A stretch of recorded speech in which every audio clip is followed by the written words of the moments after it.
Southern Gothic is a podcast that explores the history behind some of the American South's darkest days, greatest mysteries, and most chilling ghost stories.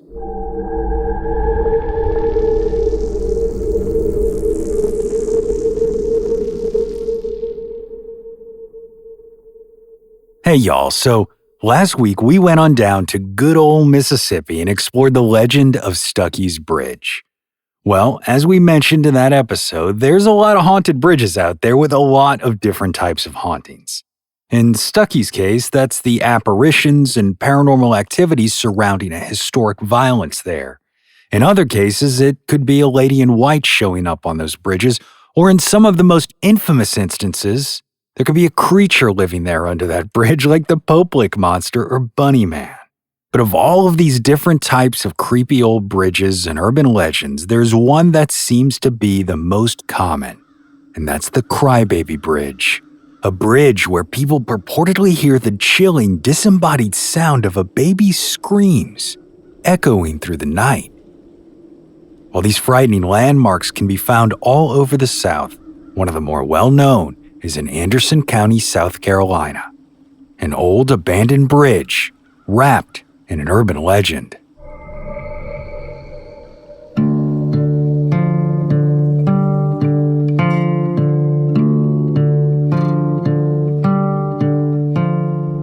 If you travel southwest on High Shoals Road from Broadway Lake near Anderson, South Carolina, you'll cross a modern concrete bridge over Rocky River that was built back in 1987. But as you cross it, it's hard not to notice that just to the west of you is the rusted century-old structure that this bridge was built to replace. A now infamous landmark known to locals as the Crybaby Bridge.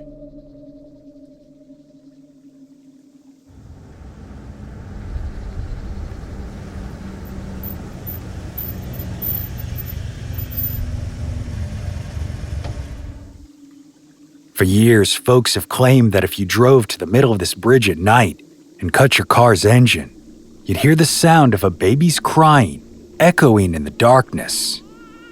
But some have also claimed that in doing so, you might encounter the apparition of a young woman there, sometimes frantically pacing the bridge in search of her lost child, and others screaming in guilt-ridden anguish that she had just killed her baby.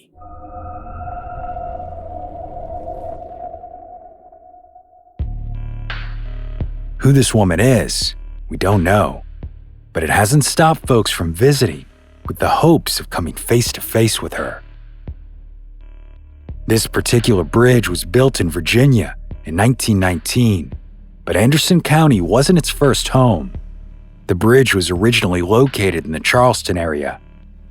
Then, in 1952, it was relocated to where it stands today, stretching 194 feet in length over the Rocky River with a width of 17 feet. A number of stories have been circulated over the years as to why the bridge is haunted.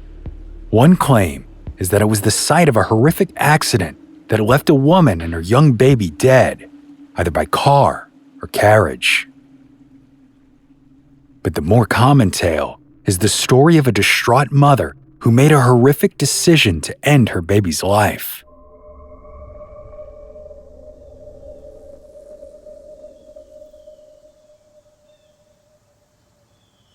It's said that on September 30th, 1954, a local farm girl gave birth to her very first child.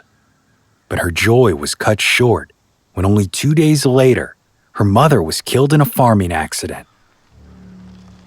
Completely heartbroken and awash with grief, on October 30th, the distraught young girl drove to High Shoals Road and parked her car halfway across this bridge. The girl then took her baby out of the back seat, walked over to the edge of that truss bridge, and tossed her poor, crying child into the water below. Several weeks later, the girl was found in her home, hanging from the rafters. So for years, The urban legend passed around town was that if you drove your car out to the middle of that bridge, just as that young mother had done years ago, you'd not only hear that baby crying, but you'd also be lucky if your car started back up, as many legend trippers claim to experience electronic issues with their vehicles while waiting on the bridge to hear those disembodied cries.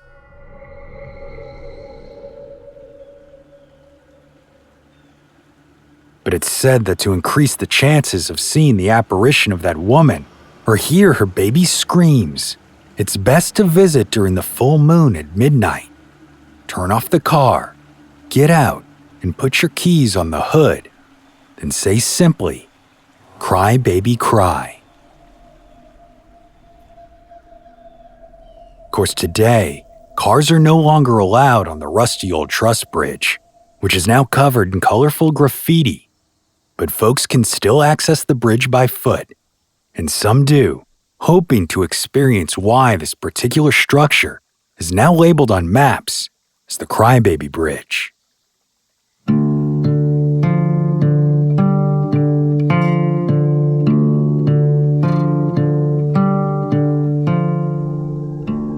As for the veracity of this story, we may never know if the urban legend has any grain of truth.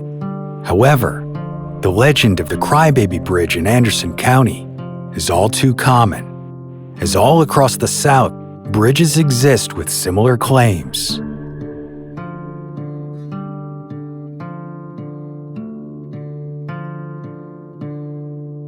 My name is Brandon Schexnayder, and you are listening to Southern Gothic.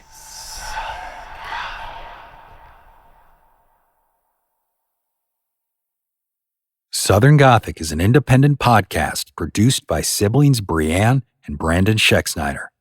If you're a fan of the show and would like more content, be sure to join us over on Patreon or become a premium subscriber on the Apple Podcast app. There, you'll receive access to both ad-free and monthly bonus episodes. And as always, thanks for listening. Lucky Later Shacks.